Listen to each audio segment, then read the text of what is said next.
היי, כאן עידית חריף מהאבולוציה של הזיכרון, עם תרגיל מיוחד לרגל ליל הסדר.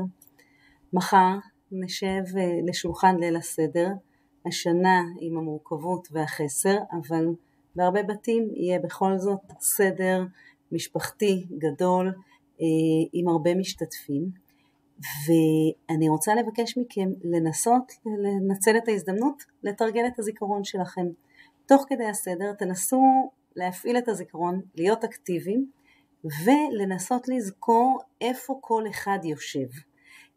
לשים לב לאוכל, לשים לב מה כל אחד קורא מהאגדה, סיפורים שאנשים מספרים, ולנסות לשחזר את כל הדברים האלה למחרת.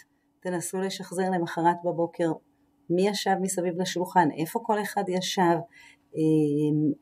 אם אתם רגישים לבוש, אז תנסו לזכור גם מה אנשים לבשו, מה הוגש לשולחן לאכול, כמה שיותר פרטים תנסו לשחזר למחרת. זה תרגיל מצוין שמחדד לנו את הזיכרון.